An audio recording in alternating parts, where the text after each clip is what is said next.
Hello and welcome to Stretford Paddock. This podcast is sponsored by Surfshark VPN. Now more than ever, our online reliance has been rapidly increasing. We stream our favourite shows, we keep in touch with our loved ones, we even watch podcasts like The Brew. And we like to think our information is safe, but as our online footprint increases, so does our need for proper security. Yeah? Surfshark is a VPN service that protects your information by encrypting all the data that you send through the internet, keeping anyone unwanted from seeing it. Another great reason to use a VPN is because content from different streaming services don't want you to watch everything in every different country. It's a disgrace. There's certain shows for America, certain shows for Canada, certain shows for Mexico, Venezuela, UK, Netherlands.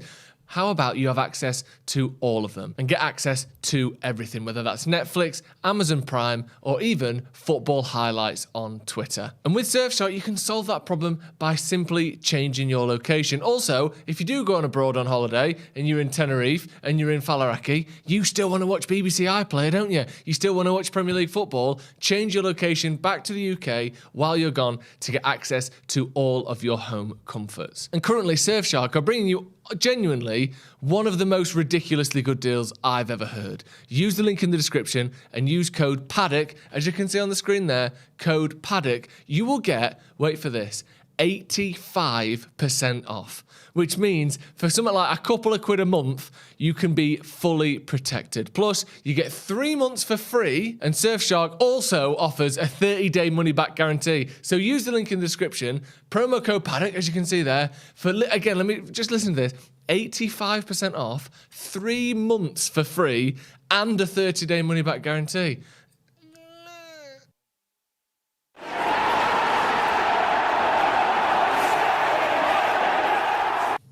Jay here for Stretford Paddock. This is The Brew, and there's good news and there's even better news. The good news is Steve's not here because he's in Qatar, and the even better news is Jim from the Slow Readers Club is back as well. Hi mate, you're all right. So double whammy, keeping up the Mancunian, just in case anyone was worried that we were going to have a lack of Mancunians on this podcast, because it is a bit of a man cough, but don't worry about it, because you're an honorary man, can't you, Mr. Joe Smith? A man cough. A man cough. You Where love you a from, man Joe? cough, you don't you? Like a man flu. Yeah. Where am I from? I'm from Worksop. Oh, yeah. Which is Nottinghamshire. Nottinghamshire, technically, right. But sort of in the border of Yorkshire, Derbyshire, Nottinghamshire. Right. That little triangle. How long have you lived in the ends now? Oh, sort of a quarter of a 21 years or so. So you've lived here for 5 years? 7 years. 7 years you lived in Manchester? Oh, sorry, a third of 21 years, sorry. Right. I don't know why I said it the other way. So you've lived in Manchester 7 years? Yeah. That's decent, that. Yeah. Whereabouts in Manchester have you lived? Your Broughtons. Come on. Yeah. I love this. You know, your Deansgates, your Salford Keysers, your Ancoats, your Northern Quarters, your Stockports. Right, okay. Well, you moved every year? Yeah.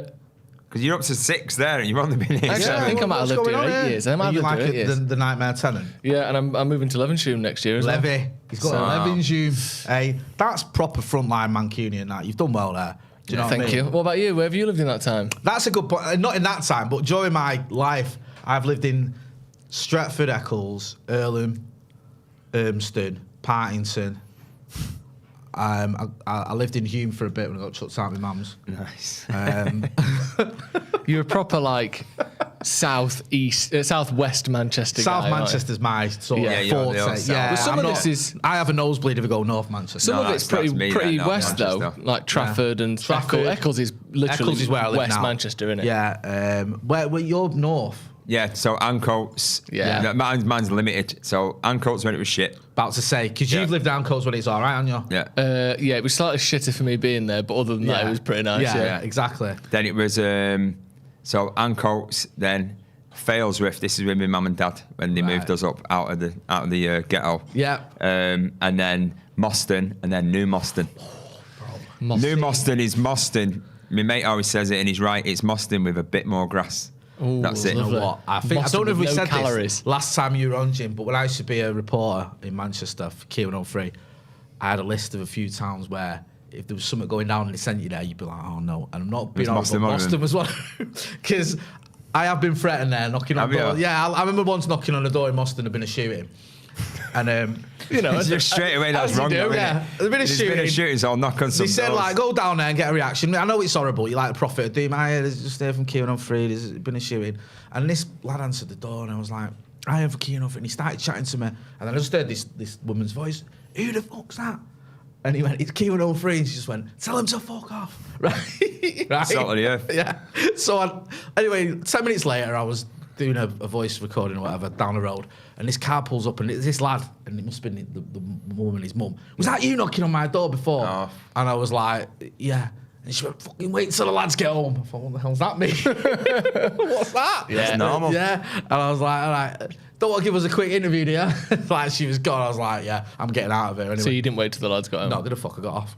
That's good though. They're protecting the man at the end of the day. Yeah, you've got to put a positive spin on it. That's one way of looking at it. They're looking after to the be family. fair, I don't think she needed protecting. Yeah, no. She'd have battered me, but no. There's been a shooting and then someone's knocking at your door. Yeah. You know, if she's ringing the kids up to come round and sort him out, it's fair play to her. Yeah, you can't argue with that. You know, that's she's what's wrong with Manchester now. There's not enough of that community spirit that you had back then in them days. Community spirit.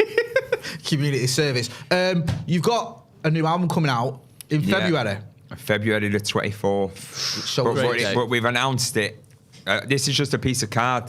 This is what the album's going to look like. It's nice. Yeah, nice. we have a single there. There's your camera. There we go. That one there, right? Oh, there. yeah. It's called Knowledge, Freedom, Power. Fucking hell, I can't work that out. But we announced it yesterday, and there's one of the tunes. We've got a tune called Knowledge, Freedom, Power on it, and that's out now. If you want to go and find it on Spotify or Apple Music or wherever you get your tunes from. Have we got some links in the description? Go and have a look in the description. There's some links in there, and you can check out the new tune. And also, are we up for pre-order yet? Can people start? Yeah, you can pre-order now. Yeah, it's out now. But obviously, it won't be physically out there in the world until the 24th of February. But you can pre-order it now. Yeah. I love this as well, vinyl, man. Vinyl's back now, isn't it? Man. Do you know what I mean? Do you remember when vinyl just went away for about a decade? Yeah. And like no one had it, and it was like vinyl. What you Everyone does vinyl now. Well, better, innit? Yeah. I think we've done all right here, actually. What have we done? How many minutes have we done? 7. We've done 7 minutes without talking about the R word, which is pretty good going for this channel recently. Rangnick. Ralph Rangnick. Rotterdam. Rotterdam. Yes, thank you, Rotterdam. We haven't spoke about Rotterdam. Where were you in 1991 when the Cup Winners' Cup final? Where did you watch it? I watched it from. It was a stunning view from one of my mother's eggs that I was in at the time. Well, I was yet to be fertilised, Jay. So you didn't watch it? I know, I watched it. Do you know what? I just watched it through a sort of a You're all the womb, same. you know. Oh, I didn't watch it because I wasn't born. What sort of an excuse That's is not that? a proper fan. Call yourself. I felt- It's not, is it? Hey, do you think I used that excuse when I didn't watch the 1909? Yeah, when I didn't watch FA the Cup Big final? Bang. What were you? I was Hey, just do you know what I mean? a sort of a Hey, when it was just primordial nothingness. soup. Do you think I Yeah. didn't get involved? Yeah. Disgust me. What's your favourite moment from the 1991 Cup Winners' Cup final? Why Probably the is it? Chucky's goals. Probably the goals. Chucky's goals. Mark Hughes' goals. Probably all got the Chucky goals. on the brain because we're doing an event soon with him, aren't we? Yeah, we are. What's that? We're doing an event in Dublin. We're doing a live event. And we're very excited and a bit nervous because it's our first live event as a channel. And there's going to be me, Joe, Steve, Adam McCullough, and Brian McClare's joining us as well. Nice. In Dublin, 30th of December. So go and check out the link in the description for that. But yeah, it's going to be all right, innit? Do you know what I mean? So come down and support us if you can. The Ronaldo thing, me and Joe, right? Jim, I'm going to turn to you because me and Joe spoke about this for about a total of 14 hours in the last 3 days, haven't we? Yeah. It's just been constant. And when you think there's, it's all done, there's another snippet of the interview or there's a reaction or there's some other drama going on.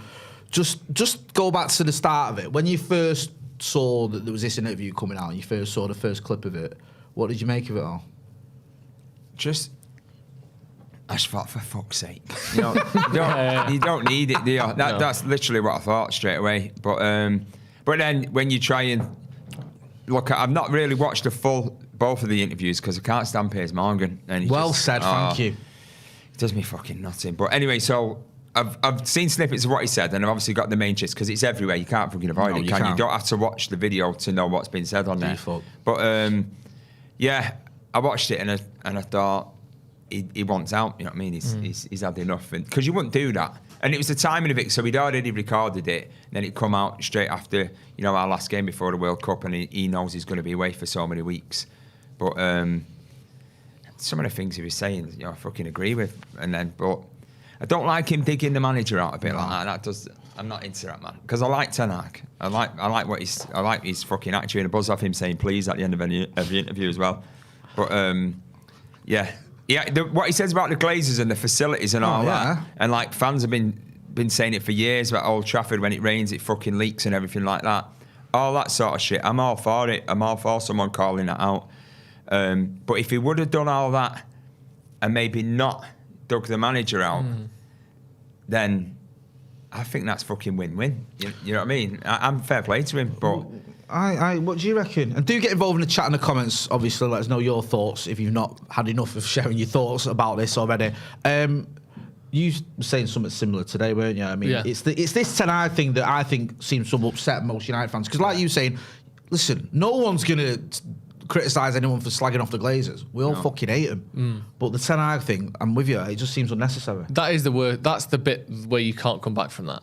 Yeah. Like you can, like you said, we'll all be happy for you to talk about the Glazers and all that, and I'm sure hopefully he will continue to do it. But when you bring Ten Hag in, it makes everyone go, oh yeah, the reason he's doing this interview is because he's annoyed he's not playing, not because he actually cares about, or if he does care about the Glazers and the facilities and all that, which I'm sure he does, because that's still his career and his chances of being successful being hurt by them.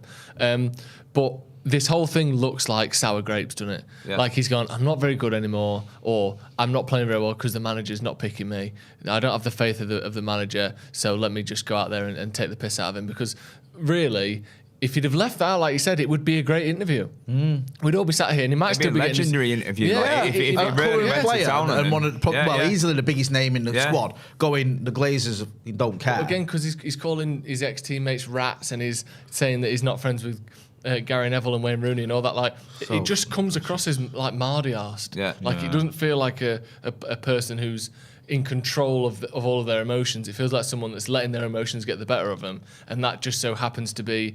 Basically, if you think about it, really, what he's done is he's just had a go at everything about United. The only thing about Manchester United he didn't take the piss out of was Ole Gunnar Solskjaer. Yeah. But because he was playing him every week. Yeah, exactly. But other than that, he's had to go at Ten Hag, he's had to go at some of his current teammates, he's had to go at his former manager, his current manager, the owners, the facilities, the stadium, the training ground, the ethos. He's had to go at everything, and he just so happens to have had to go at the Glazers. But really, I think the point of this was to be mad at his current situation, not because, you know, the swimming pool's the same as it was 10 years ago. Yeah. Straight away, though, you touched on it there, Jim, and I'm with you, you're on to a bad start when it's Piers Morgan you're doing it with. Like, that turns off everyone straight away. Like, why are you doing that? He could have just done a video on his phone and stuck it on his Instagram. Yeah. And you know what I mean? The amount of followers he's got. Yeah. Or got, maybe got an ex-player who he's still friendly with. He gets on with Rio, doesn't he, I think? Or someone like that. Do you know what I mean? Like, there's other options than fucking Piers Morgan.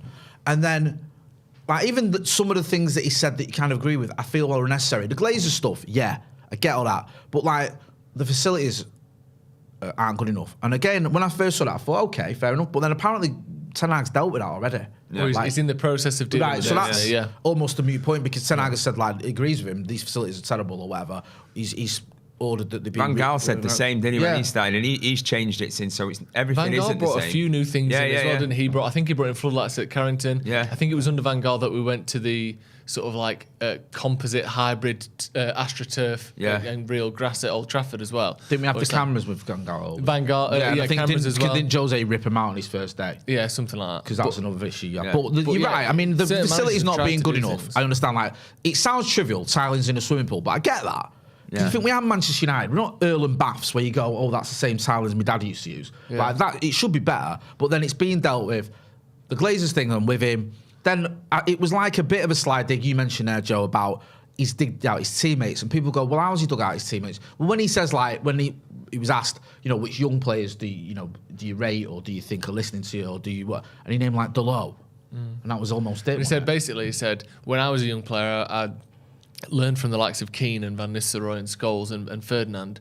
It surprises me that current players don't want to do that, or something to that effect. Basically saying the youngsters don't want to learn from me, which again, maybe he's right, but it's such a...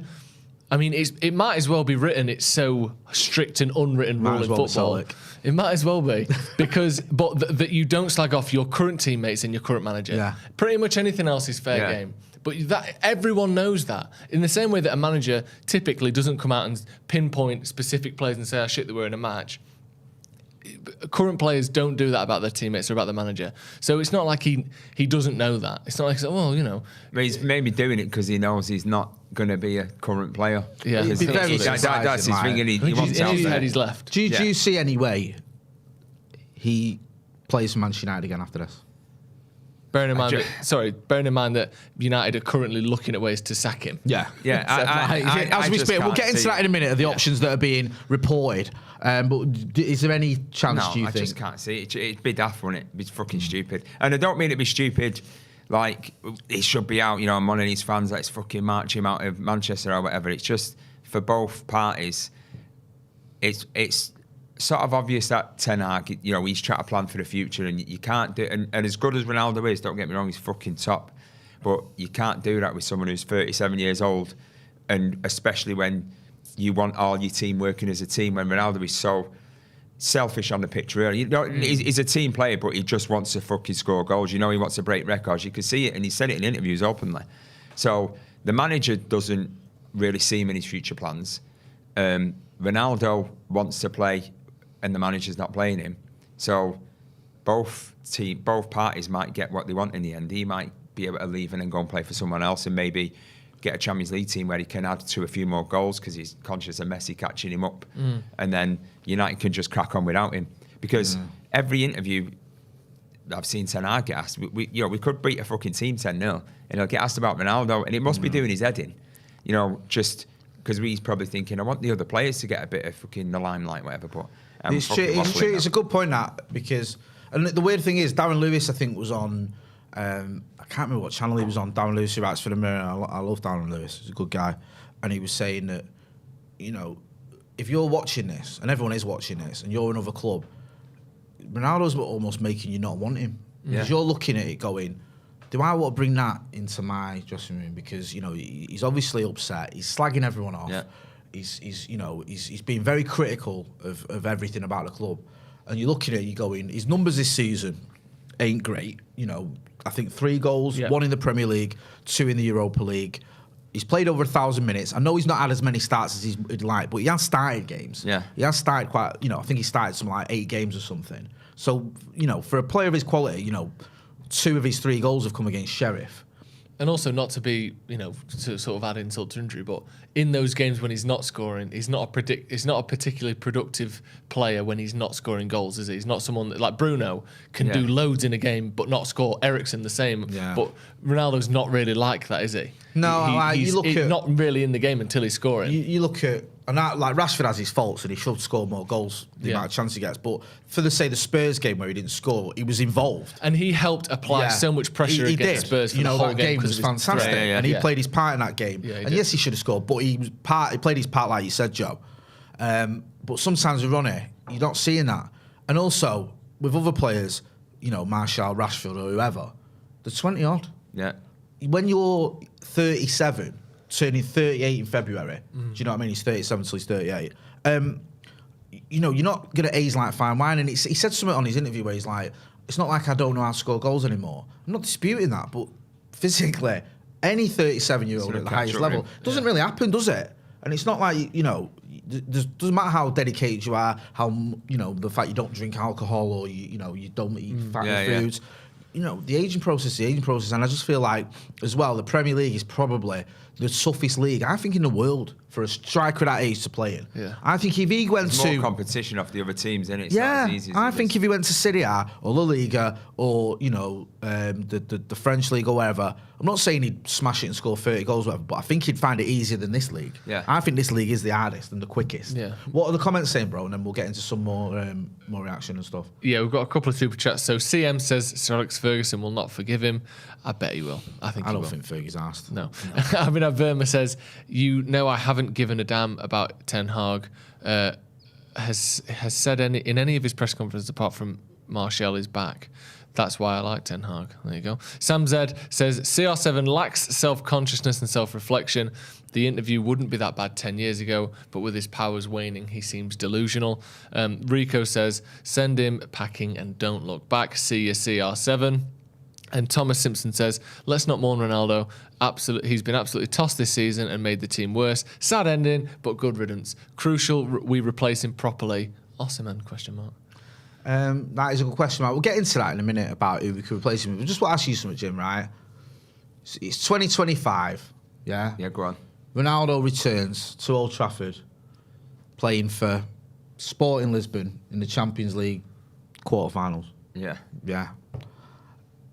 Do you give him a standing ovation? Do you clap him? Do you boo him? If the Glazers are fucked off, then yeah. No pressure there, Ronnie. But yeah. My point is, we discussed this. Has this tarnished his legacy in your eyes? No, at the end of the day, Roy Keane did the same, but that just wasn't broadcast. But to be fair, with Roy, when I say did the same, is you know, the infamous fucking video that no one's really saw. The MUTV one. It was with MUTV. It wasn't with Piers Morgan, so that's better. But Roy Keane was apparently digging out a lot of players about he wasn't happy with their attitude and everything. But I fucking love him. Yeah. I love him. But to be fair, I love Roy Keane more than I love Ronaldo. Just fucking Ronaldo's a better player, but as a sort of a person and what he brought to the club, I think Keane brought more. No, I agree.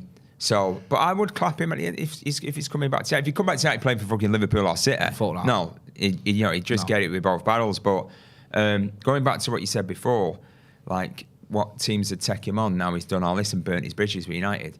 The fact he's done all that, his agent's probably already got him lined up somewhere. Do you know what I mean? Because you don't burn all them bridges and then go, can I come and join your footy club? Maybe, right. I just wonder whether that club is the calibre of somewhere you'd expect Ronaldo to be going, because if they made a big deal, didn't they, about this Saudi Arabian club coming in for him for $300 million or whatever it is, or euros, and you think, and he's turned it down, and it's a lot of money and all that, but you think, if you still think you're a top player at the top level, no disrespect to the Saudi Arabian league, but that's nowhere near the top level.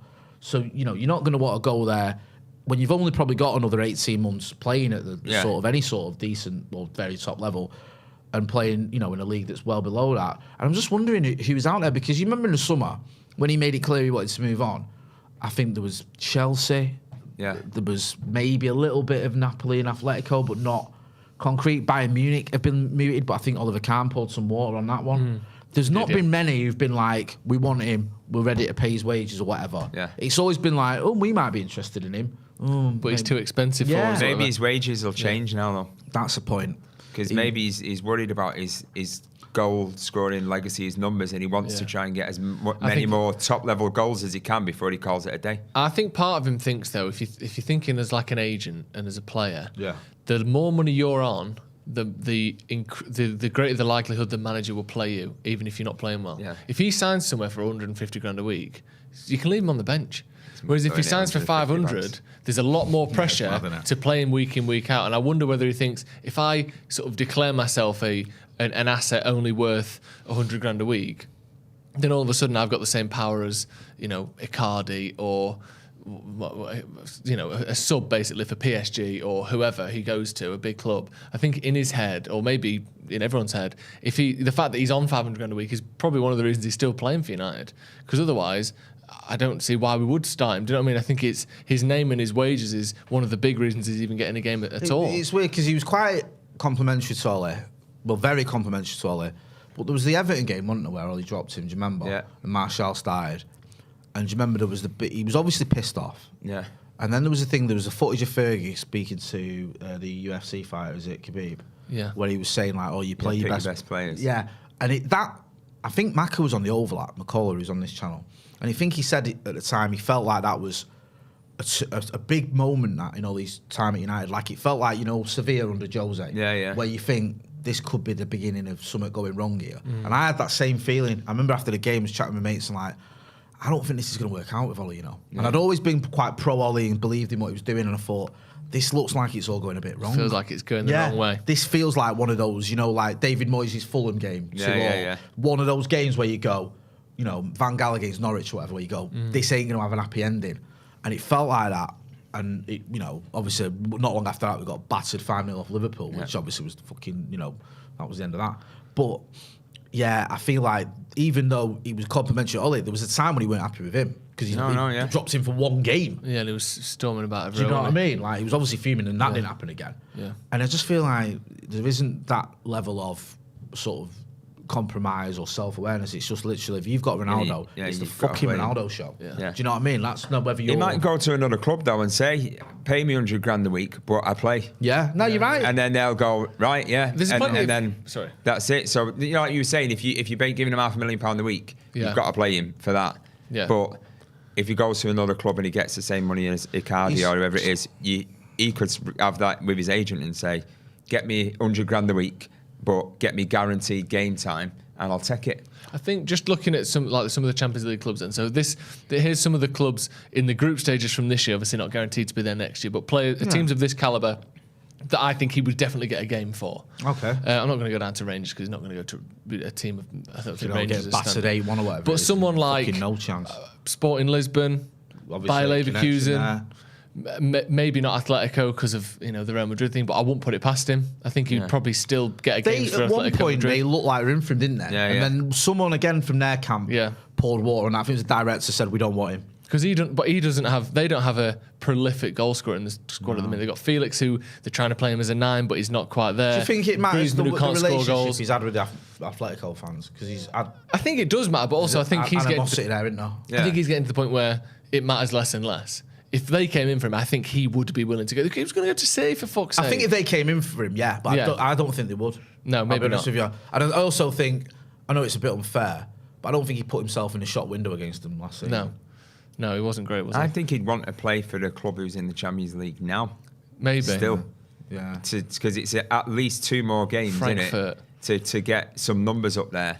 There might be someone who's willing to do that. RB Leipzig, Dortmund.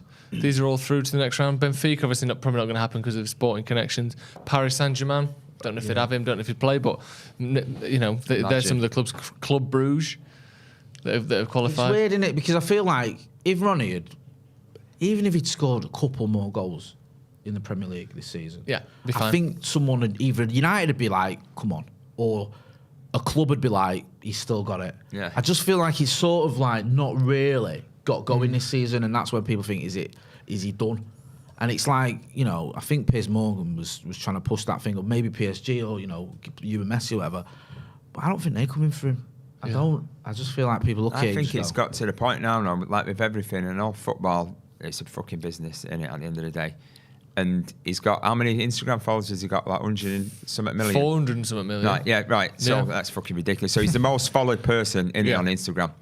So everything gets measured now on your social media numbers. You'll know this better than me. How many subscribers you've got, how many followers you've got, how many people you can fucking connect with. Yeah. And it's in music as well. We'd also, like nowadays, you see, bands don't get signed off a tune anymore. Or they might not get signed off playing a live gig. If they do, they're fucking lucky. Now, if you've got a tune out there and 1 million people have seen it on YouTube and it's gone viral, you'll fucking get a record deal out of it. Because that's how shit works now, because they look at it and they go, they've already got a captive audience, we'll cash in on that. And even though it's fucking Ronaldo and it sounds ridiculous and it's football, but he's got 500 million fucking people who follow him. That power he's got will get him a fucking club. It sounds daft, doesn't it? I hear you. Because there might be a club out there who go, we're shit on, not we're shit on social media, but you know what I mean? We're not, people don't see us as a big club, blah, blah, blah. Let's get him in just to fucking raise our brand. And also, because next thing you know, you can now go to potential sponsors and brands exactly. and say, in the last 12 months, money. we've had X amount of impressions on Twitter. We can get your brand in front of X many eyes. And if you've got Ronaldo there, especially someone like Sporting, who are a big club, obviously, but how many followers has Sporting Lisbon got? Let me have a look. It's a good point, because, even when he came to United, apparently, he put 100-odd million on the value of the club. Broke the record of shirt sales in a day. Like, there was more shirt sales that day than there's ever been in any club's history. Yeah. Do you know what I mean? So he obviously brought in a load of revenue, and like you're saying, and this is United who've already got a massive following. Yeah. You go to somewhere like, no disrespect to them, sorry, go and put Sporting, who have got 1.3 million followers on Instagram. He's got 497 million. That's fucking ridiculous. You telling me they wouldn't want, like you're saying, a sponsor? To be fair though, of his 497 million, about 12 of them are bots. Oh, no, that's a good point. So they're not buying anything. Yeah, but Sporting Lisbon, like you said, can now say, we're probably going to be able to get an extra 20, 50, 70, 100, 200% on any potential deal for the next 12 months because Ronaldo's there. Was that thing where he moved was it the coat ball? of the press conference, and he was saying that affected the stock price of Coke. Coke stock went down. Yeah, because it was like people he got a bottle of water, and everyone was like, I don't want Coke anymore. And it was like Coke prices went down, and maybe that's why I gave a little plug to it the other day. I don't know, but yeah, it's like that is a very powerful player, and also he could, even if in the World Cup he scores a couple of goals, which you can do in a World Cup without being at the very top of the footballing sort of elite football, that could make people, you know what? Yeah, he's still got it. Still, the attention he'll get if he does that, everyone will go, you know what, look at the media stuff. And that's a sort of... His value will get him a fucking club. In a minute. His value. Look at Napoli are a fucking top team. When you look at them and you watch them and everything, but I think Napoli, I think Maradona straight away. And what he did for that club, and I'm not saying Ronaldo is Maradona. I personally think Maradona's the best fucking player ever. But when Maradona went there, that was like fucking completely out the blue. And that put that club on the map. So there might be a club out there who go, we're sort of on the map. We want to be more on the fucking social media map. This is how pathetic it is. Let's fucking get him in. And really, they're signing him for his appeal, not necessarily for the fact that he can bang goals in. Yeah, do you know what I mean? I hear. Have you seen the documentary, Maradona? Yeah, it's fucking brilliant. I've met him. Have you? Yeah. Really? Listen, I'll start fucking filling up about it if I tell the story. I'm sure I've told the story somewhere. Not on here. He played our boys now. Am I all right going off on a tangent? Yeah, you've been on this channel before, especially on this podcast. Yeah. If you remember a few years ago, he was playing that UNICEF fucking game at Old Trafford. I was at that game. Right, so I jibbed into that game pretending I was a fucking news reporter. So I was in like the posh seat sort of thing. I love that charity game jibbed in. Nice. Yeah, I know it's bad. Isn't it? I've still got my bag with all the gear in and all that in the loft in our house. So, but I'd gone. What I said to donate is to fail. Well, I saw that Maradona was going to play, and I said to my missus at the time, she was my girlfriend, she's my wife now. I said, look, I'm going to this fucking game. So she said, you've never been interested in any fucking charity games and all that, because it's just United or nothing for me. Yeah. I said, I don't know when Maradona's going to be in fucking, literally, within 5 miles of our house again. So I'm going to the game. I love the way you worded this. So, anyways, gone down to the game, watched it, and then he's played and all that, and then about 5 minutes before, he'd been subbed off before the end. Yeah. And then about 5 minutes before the end, I thought, fuck this, I stood up, I've gone to where, the players come in and on the corner in Old Trafford. So I've seen him walking out. There's a lot of young kids around there, looking for fucking Robbie Williams' signature and all that. So I've seen him come out, and he's got straight into a people carrier. But then everyone... This is outside Old Trafford. Okay. The game's finished and all that. Right. But I've gone early to make sure I could see who was coming out. The game's finished, blah, blah, blah. And I've clocked him. But there's 2 big UNICEF sort of branded coaches there for like the football teams and everything. Yeah. So he's gone into a people carrier. He's not got on them fucking coaches with everyone else and all the celebrities and all that. Of course. But I knew they would go to the Lowry Hotel because that's where everyone goes to the Lowry Hotel. So I'd parked something. I had an old Volkswagen Golf. I'd parked it near the cricket ground. If I tried running it now, I'd fucking die. I'd sprinted all the way down the cricket ground, jumped into my car, and I just shot straight across to the Lowry. Done a couple of red lights and all that because I'm thinking I need to get there before these cars got there. Yeah. So I've got down to the Lowry. I've dumped my car like it's been nicked. Honestly, just still rolling as you get out of it. It literally, it looked like it had been nicked. It's that bus stop just outside and the hotel. And as I've ran, because the Lowry's like it's blocked off. You can't see the hotel, from the front because there's big flats and apartments around it. So as I've got there, I've seen the buses. So the UNICEF buses and all that with all the other celebrities on and everything. They've parked up. So I'm sort of running down the street. And, these fucking Jonathan Wilkes getting off the bus and Robbie Jamie Williams and all them. Loads of fucking people around this bus, right? I'm just thinking, what the fuck? Maradona's in town and you're waiting for fucking Robbie Williams. And with that, his fucking people carrier pulls up right outside the front. So I just thought, right, this is it. And I've gone down I had a T-shirt on under my hood and it's just Maradona's head on it. Just a picture of Maradona's head. I've got it framed now. And... So I've ran up, I'm running down, fucking whipped me jumper off like that, just slung me fucking jumper on. I've got a black marker pen. I'm running up that, so I've got, Diego. And he's turned around, he's got a fucking cigar, it must be that big, in his mouth. And he's with a bouncer who's easily 6.5 foot, massive. But Maradona's tiny. Yeah. So I've ran up the steps of the Lowry. So I said, Diego, and this bouncer just literally fucking lifted me off the floor like that. So I've gone, no, like, and I'm showing him my fucking t-shirt with his face on it. And then he said to his pals, put him down. And then he's come up to me. I won't grab you, but he's grabbed me cheeks like this. He's done that to him, and then he's gone and slapped me on the cheeks. Took me marker off because I had it in my hand like that. And he signed his head on my t-shirt. And then he's put his cigar back in his mouth. And then he's just winked at me and walked in. I never had a picture because I didn't have my phone. I'd left it in my car. And he's walked in. And then as he's walked in, some other kids, when I say kids, someone my age, has come running with an Argentina top. Like I'm in my fucking 20s or something like that. He's come running with an Argentina top. And I've given me pen.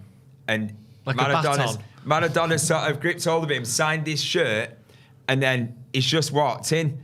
And I've stood there. I've got me fucking Diego's face on my finger. And then this lad's got his Argentina top on. And we've looked at each other, started crying, the pair of us. I don't blame you. Like hugging each other. It's pathetic. Like, I've got home and told my missus, she's like, you sad bastard. And we started crying and we're there in each other's arms. I'm fucking sobbing. Yeah. I'm so like, it's like me fucking dogs died. I'm sobbing me fucking heart out that I met Diego Maradona. And then he's sort of gone in his way, this lad, he was with his missus. And I've walked back and I've sat in my fucking car that I've just dumped. And fucking start break down again, crying my fucking eyes out because I've got He's touched my t-shirt, he signed it, I've met him, he's fucking grabbed my cheeks and slapped him on the side. And he's had a big cigar and it's just like, I'm fucking waffling now, you can see No, that is one of the best stories I always want to start ever. That is amazing. That is so good. I've got home, I've got the t-shirt, it's never been fucking washed, I've never worn it since. I had it framed in this big black frame and I just keep it on the fucking wall. Next to, I've got a signed Paul Scholes t-shirt as well. But that Maradona, I'll never, even if it was fucking living on the streets, it would be fucking next to me. I would never sell it. That's so good. I love that. Genuinely. That is a fucking 10 out of 10 story, that, Jim. Honestly. True story. You went through the mill there to get that. I love the fact you chipped into a UNICEF game as well. Oh, no, it's terrible. You started crying after you met Jim Davidson, didn't you? The funny thing was, though, we was at that game, right? Me and our kid went. And one of the reasons we went was to see Maradona. Yeah. You're not asked about all the others. And he was getting booed near us. And our kid, right? I remember, this was about, when was this? About 10, 15 years ago, wasn't it? Why was he getting booed? Because of the handball with England and all that. It's pathetic, come on, it's 30 years ago. And our kid, especially, I don't know if he's had a beer or whatever, but he can be a bit mouthy. So he's just started like kicking off with people. These fucking knobheads. Booing Maradona, get a grip of your life, you fucking idiots, and all this, right? And there's kids and all that. I'm like, it's right, though. It's right. Fucking, what's the matter with you? And he's like, it's fucking pathetic. You're watching one of the greatest players of all time. You got fucking knobheads booing him. It's fucking. You just scored a penalty against Jamie Theakston. Get a fucking grip. And I'm like, right, all right, chill out. But I got it because it was sad. Yeah. Because I was like, I can't believe watching Maradona. Do you know what I mean? He is, that's why I went. Goat, like, that's why I I'm went. not just saying this because we had a row with Ronnie, but Maradona, I've always thought when I was a kid, he was just like. Yeah. So I'm with you where you were, and I'm buzzing that you did all those things to get his autograph mate, as well. I wouldn't have done it for anyone else. Yeah, brilliant. Do you know what I mean? Everything, Absolutely running red lights, jibbing in, running red lights, dumping your car. Yeah. Do you know what I mean? Dodging bounces, whatever you had to do. That is just phenomenal. Like, brilliant. Who's the best? What's the best celebrity encounter you've ever had? The Cantona one, obviously. Oh, yeah, fucking hell. Well, have you interviewed him? Proper. Tell him the story. Go on. And I've told this before on the show. Tell it again. So my ex-girlfriend had worked with Cantona before on they'd filmed like a video. She worked for Paddy Power and they filmed a video with Cantona. And then about 2 years later, last year or the year before, he was in Manchester filming all stuff on the, was it Peveril of the Peak, one of it? It was he went to school and filmed something as well. Yeah, and it was all set up like a Nike advert or something like that. But she said, like, you know, I've got his brother's number, Joel, I think it is. Yeah, Joel, yeah. And he's just texting, you know, if you're in town, we should go out for a drink or whatever, like, you know, all of us. And she's like, oh, and I was like, can I come? And she was like, well, I mean, obviously I'll try, but I don't know. I was like, yeah. And then she texted like, can my boyfriend come? Like, it was some little, can my kid come or something? But it says, yeah, of course, yeah. So we went to meet him at his hotel, and just the four of us just shared a bottle of wine. Really? And just sat around this table in the hotel, just chatting about United and France and wine and football and just all that's sorts. A proper like, meeting. Literally like 2 hours with him, just sat chatting him to his brother, who was asking about us, what do we do, and all this stuff, and just Yeah, just the best. So you've not met him, you fucking sat down and had a heart-to-heart with him. Yeah, and I remember we've got that's another level. We've got a group chat like all us like from the channel, and I remember being in bed and my phone went, and I looked and it was you. Yeah, and you just went in the group. Like, I just spent the night with Eric Cantona. Yeah, and we were like, what? Fucking and it was hell. just like, yeah, fucking one of the greatest nights ever. It's genuinely amazing. Like, I mean, obviously it was amazing because he's the one for me of probably of a similar age to sort of legend ratio as you had with Maradona. Yeah. Like, what was it, 86 at his peak? You were 6. 6, Same with me. Ronaldo, fucking hell, Cantona. Yeah. What was he at his peak, sort of 94, 95, 96? That's when I'm 3, 4, 5, 6 years old. Yeah. Like, remember how much my dad loved him, having like the Cantona wall chart in my room. Like, he was almost above football because I never really saw him play. Yeah. I just remember how he made me feel through my dad almost. And that was my connection to United anyway, because my dad being a United fan. So he was like above football. He was just this god rather than a real man or someone that you know. So to meet him, just chat with him and just him. It's just, and he's exactly like you want him to be as well. It's just that's the risk, innit? Sometimes when they knob it might be a knobhead. Yeah. So calm, so controlled, so composed. Just not many words, but he chats and asks you about you, and he's not up his own arse or above everything. He's with you, and he's fucking brilliant. He's so good. It's exactly what you think he'd be like. Amazing. Every answer is just the right amount of words. Oh my no God. matter what you ask him. Really? So that good. gets me there, that when you told me, and I was like, and I think Steele, someone said, didn't he? Have you get a picture of him? And you're like, no, because I didn't want. No, I didn't he's take having any a beer with him. Yeah, Sharing wine with him. I'll tell you what I did though. I rang my dad straight after, obviously. I rang him up till we were about at the door of the hotel, hung up, and then rang him as soon as we got back out again.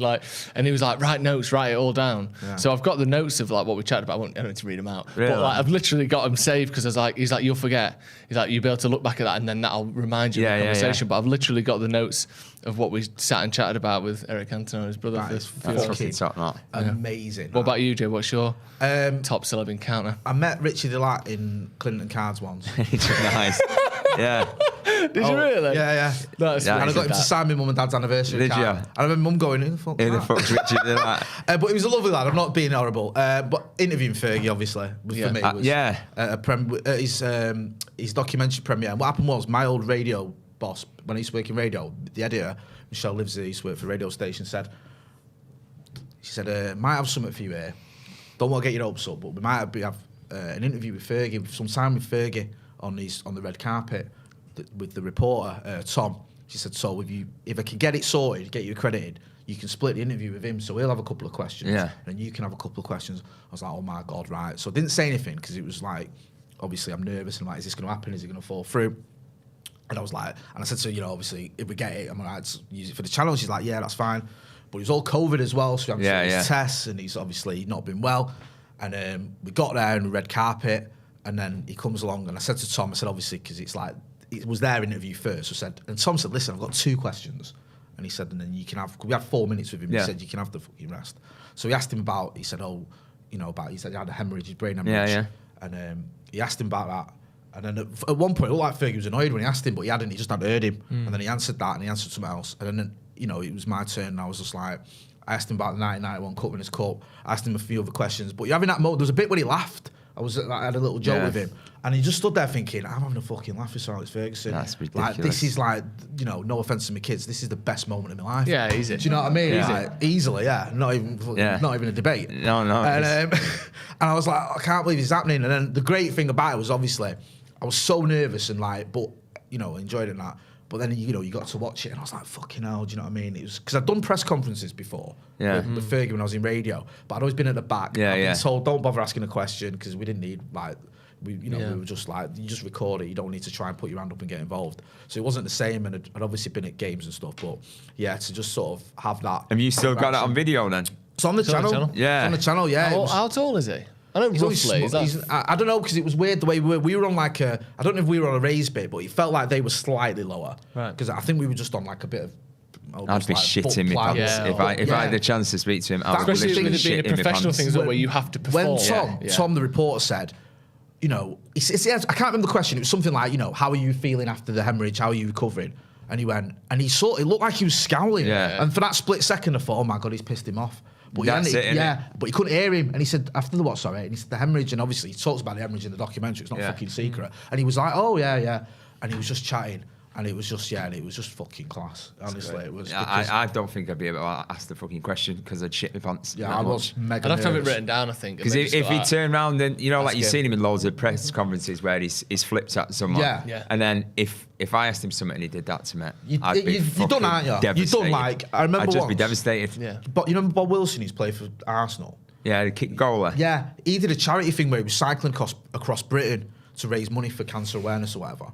And I was interviewing him at Old Trafford. He said he's going to be at Old Trafford before the United game in the reception.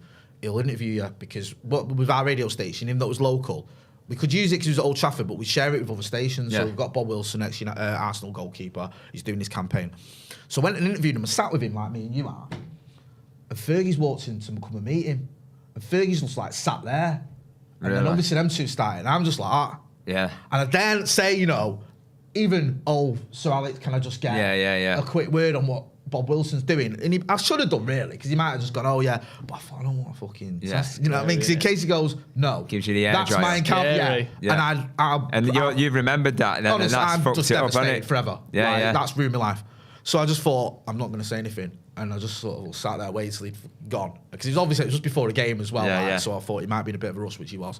And then I carried on my interview. But yeah, it was fucking crazy. Just on these notes that I took, I don't want to be able to read it, but they're the notes of the evening. They're your Cantona notes. Yeah. So there's like, he likes Ole, a few different bits, about talking about COVID because it was 2021. He's talking about how his brother played for Rochdale in the 90s. I remember his brother, I think he was at Stockport as well, I think, for a little while. Yeah, I remember Joel. There's loads of like different. And then the last bit, just 2 words, Eric paid. That was the last two. He got the drinks in. Did he? Yeah. That's so good, man. Honestly, I offered as well. I was like, it basically was like, I'm Eric Cantona, what the fuck are you doing? Like, I don't need you to pay for this, but thank you. And it was nice. That is minute. Have we got, because we're going to have to wrap up in a minute. Before we wrap up, you can do the comments. Before we do that, talk about the album that's out in February. Have we got it here? Knowledge, Freedom, Power. Yeah, man. By the Slow Readers Club. There's a link in the description so you can check out the song. You pre-order as well, can't you? For the album? You can pre-order it, on vinyl, CD, whatever. And but there is one of the tunes which is called Knowledge, Freedom, Power. Is out now on Apple Music, Spotify. There's a video on YouTube, whatever. Yeah, just go check it out. Nice. Go and check them out. Go and have a look at the link in the description. Go and check out some of the other songs as well. Obviously, top band. We love having you on. Nice one. And Steve loves going to your concerts, even though your gigs, even though he only lasts about 3 minutes. Yeah. But usually the first song was the best one. And he didn't make the first song last time, did he? Scrappy. He has promised to come. Fighting and that. You just, because I was there as well. You was there when I think Steve- he'd just come out as we got kicked out. But for those 3 or 4 seconds, it was were brilliant. A great game. Yeah. It was really good. That's your own fault for going out with Stephen Alson. Go on, get in some of the chat before we wrap up. Bitchoy Rizek says, I've watched both interviews many times and I don't think people at this channel understand what Ronnie was really trying to say. Read between the lines. My question to you, Jay, would be, should we have to read between the lines? I can barely read on the lines, to be honest with you, let alone between the lines.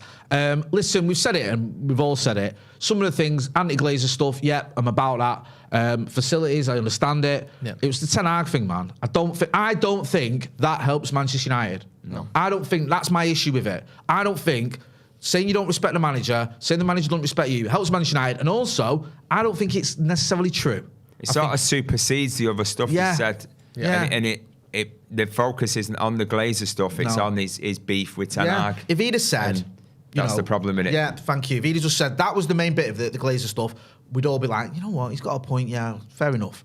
But the Ten Hag stuff, it's just a little bit disappointing for me. And I think, Ten Hag brought him back into the team after what he did against Spurs, which was out of order. Brought him back into the team, made him captain.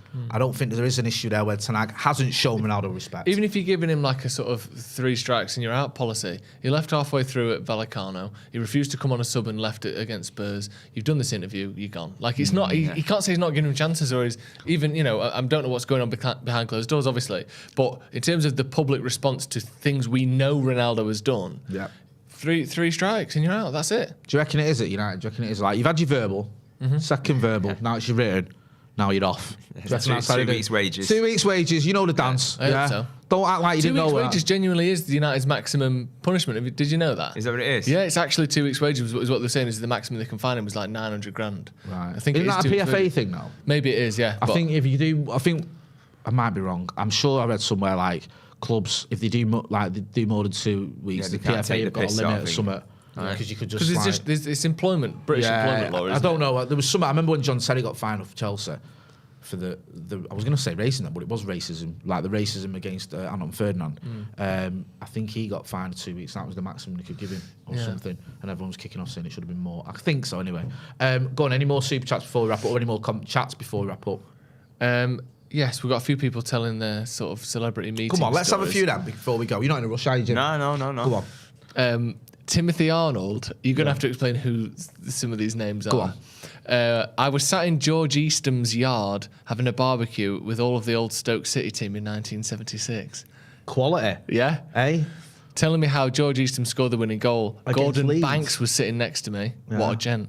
Was that when he beat Leeds, I think, Stoke? Was it? I think they beat Leeds in the final. Wasn't that the one where Don Revie tried to bribe the Stoke manager? Oh, I hope so. And, and he's having none of it and he beat him. I think so. Get involved in the chat in the comments if I'm wrong. Yeah. Go on, I bet Gordon Banks is great at barbecues because you can just frisbee the burger to him. You don't catch it. Catching everything he's not parrying anything. Back in those days when goalies were goalies, you know what I mean? None of this glove nonsense. Gloves on either, getting your meat dirty. It's a clean hand. Do you reckon he has the balms in his hand and he's just...